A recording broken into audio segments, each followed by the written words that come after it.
So মাত্র 4,925 টাকা per person আমরা দুইজন কক্সবাজারে 2 দিন অ্যান্ড 1 নাইট যাতায়াত হচ্ছে স্লিপার বাসে সম্পন্ন করেছি। আসসালামু আলাইকুম। আপনারা জানেন আমি হচ্ছে কিছুদিন আগে কক্সবাজার একটা ট্যুর দিয়েছিলাম। সেই ট্যুরে আমি হচ্ছে ঢাকা থেকে কক্সবাজার একটা লাক্সারিয়াস বাসে, তারপর হচ্ছে এসএ ইন্টারন্যাশনাল হোটেলে ছিলাম এবং কক্সবাজার সি বিচ সাথে হচ্ছে একটা বাইক নিয়ে পুরো কক্সবাজার শহরটা ঘুরছি। সো তখন আমি বলছিলাম যে এই সম্পূর্ণ ট্যুরটার কত খরচ হয় এই খরচটা আপনাদেরকে জানাবো, বাট ভিডিওর মধ্যে জানানোর সুযোগ পাইনি। তারপর লাস্ট ভিডিওতে বলছিলাম যে আমি একটা খরচ নিয়ে আলাদা ভিডিও বানাবো, সো সেই সূত্রে ভিডিওটা বানানো। সো আজকে আমি হচ্ছে কক্সবাজারে দুইজন হচ্ছে 2 দিন থাকছি এবং যাতায়াত কত টাকা সর্বমোট ভাড়া এবং কত টাকা খরচ হয়েছে সেই বিষয়গুলো আজকে আমি জানাবো। So this is Nahid and you are watching Nahid বেজিং। আর ভিডিওটা সম্পূর্ণ শেষ পর্যন্ত দেখবেন। বাজেট ফ্রেন্ডলি একটা ট্যুর কীভাবে আমি শেষ করছি। সো ফার্স্ট অফ অল আমি উত্তরা 10 নম্বর সেক্টর থেকে আবদুল্লাপুরে যাব। দুজন রিক্সা ভাড়া 60 টাকা খরচ হয়েছে। তারপর হচ্ছে কক্সবাজার টিকিট দুইজন 2300 টাকা, একটা হচ্ছে স্লিপার বাসে ডাবল কেবিন দুইজন 2300 টাকা, তার মানে পার পারসন 1120 টাকা করে, 1150 টাকা করে। সো আমরা যেহেতু দুইজন গেছিলাম তো আমরা দুইজনের হিসাবটা দেব, তারপর ডিভাইডেড করবো একজনে কত টাকা ভাড়া পড়ে। So Cox's Bazar to Dhaka to Cox's Bazar ticket হচ্ছে 2300 টাকা। তারপর হচ্ছে ঢাকা থেকে কক্সবাজার যাওয়ার পথে যেহেতু বাস কুমিল্লায় একবার বিরতি দেয়, আবার সকালবেলা হচ্ছে চিটাগাঙে একবার বিরতি দেয়। সো কুমিল্লায় খাবার বিরতিতে আমরা দুজন 300 টাকা খাইছি। তারপর হচ্ছে সকালবেলা আমরা 50 টাকার মধ্যে জাস্ট নাস্তা করছি। তারপর কক্সবাজারে আমরা নেমে অটোতে করে 40 টাকা ভাড়া দিয়ে গেছি হচ্ছে এসএ ইন্টারন্যাশনাল হোটেল রুমে। সো হোটেল ভাড়া করার সময় আমরা ভাড়া করার সময় দামাদামি করে নিয়েছি, কারণ তারা একটু বেশি চাইছিল। সো হোটেল ভাড়া তারা 2500 থেকে 3000 টাকা চাইছিল, বাট আমরা ডাবল দুইজনের জন্য 1750 টাকায় ভাড়া করেছিলাম। সো হোটেল ভাড়া কমপ্লিট, এবার খাওয়া দাওয়ার পালা। সো দুপুরের ভাত আমরা দুইজন হালকার মধ্যে সেরে নিয়েছি 140 টাকা। তারপর আবার হোটেলে আসছি, আমরা সেরকম আর ঘোরাঘুরি করিনি।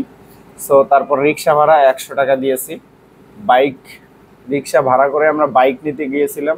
সো সেই দিক থেকে বাইকের তেল সহ 1120 টাকা খরচ পড়ছিল। 4 ঘন্টার জন্য বাইক নিয়েছিলাম আমরা, আপনারা অবশ্যই ভিডিওতে দেখছেন। তো তারপর হচ্ছে পিক তোলা, মানে কক্সবাজারে গেলে তো অবভিয়াসলি পিক তুলতেই হবে এবং ভালো মানের ক্যামেরা দিয়ে। তো কক্সবাজারে হচ্ছে ডিএসএলআর অ্যাভেলেবেল, অনেক ডিএসএলআর ম্যান পাওয়া যায়। তারা হচ্ছে পার পিস 3 থেকে 5 টাকা চার্জ করে। সো আমরা ফার্স্ট দিন 170 টাকার পিক তুলছিলাম। তারপর হচ্ছে অটো ভাড়া 40 টাকা, চা নাস্তা 40 টাকা। আচার কক্সবাজার গেলে হচ্ছে যে বিভিন্ন আচার পাওয়া যায়, যে আচারগুলো অ্যাজ ইউজুয়াল আমাদের শহর বা অন্যান্য জায়গার মতো না, আচারগুলো অনেক সুন্দর। সো আচার আমরা 80 টাকার কিনে নিয়েছিলাম। তারপরে হচ্ছে ঘোড়া রাইড হচ্ছে পার পারসন 300 টাকা করে, আমরা দুইজন 600 টাকা দিয়ে ঘোড়া রাইড করছি। তারপরে হচ্ছে রাতের খাবার হচ্ছে 160 টাকা দুইজনে কমপ্লিট করছি।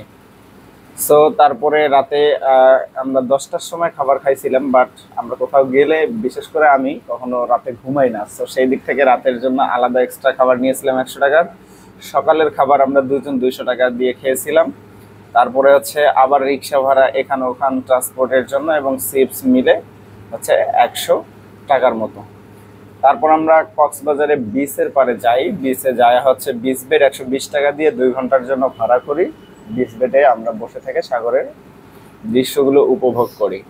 তারপর হচ্ছে দুপুরের খাবার পরের দিনের 200 টাকা, রিক্সা ভাড়া 60 টাকা, বাস ভাড়া 1840 টাকা। রিক্সা ভাড়া দিয়ে আমরা বাস স্ট্যান্ডে যাই, যেহেতু আমরা ঢাকার দিকে আসবো সেহেতু কক্সবাজার থেকে ঢাকা আসতে বাস ভাড়া তেমন একটা বেশি না। ঢাকা থেকে কক্সবাজারে যেরকম 2300 টাকা, বাট আমরা সেম বাসে ব্যাক করছি 1800 টাকায়। তারপর হচ্ছে রাতের বাস ব্রেকে আমরা 150 টাকা খাইছি। তারপরে হচ্ছে নেক্সট সকালের নাস্তা আমরা 70 টাকা, রিক্সা ভাড়া 60 টাকা দিয়ে আমরা বাসায় পৌঁছে গেছি। সো এই ছিল সারমর্ম কক্সবাজার ট্যুরের। এরপর আমরা দেখবো আসলে টোটাল হিসাব কত হয়, তারপর আমরা ডিভাইডেড করব। সো মাত্র 4,925 টাকা পার পারসন আমরা দুইজন কক্সবাজারে 2 দিন অ্যান্ড 1 নাইট যাতায়াত হচ্ছে স্লিপার বাসে সম্পূর্ণ করেছি। সো এইরকম ভিডিও দেখতে আমার চ্যানেলটা অবশ্যই সাবস্ক্রাইব করে দেবেন। আর বাজেট ফ্রেন্ডলি ট্যুরে আমি আপনাদেরকে জানাবো এরপরে যে যে জায়গাগুলোতে যাব সব জায়গার হচ্ছে আলাদা করে একটা ভিডিও দেবো, যে ভিডিওতে জাস্ট খরচগুলো থাকবে আর আমি সর্বনিম্ন খরচগুলো তুলে ধরার চেষ্টা করবো ইনশাআল্লাহ। সো দেখা হচ্ছে নতুন একটা ব্লগে, ততদিন পর্যন্ত ভালো থাকবেন, সুস্থ থাকবেন, আমার জন্য দোয়া করবেন। আসসালামু আলাইকুম।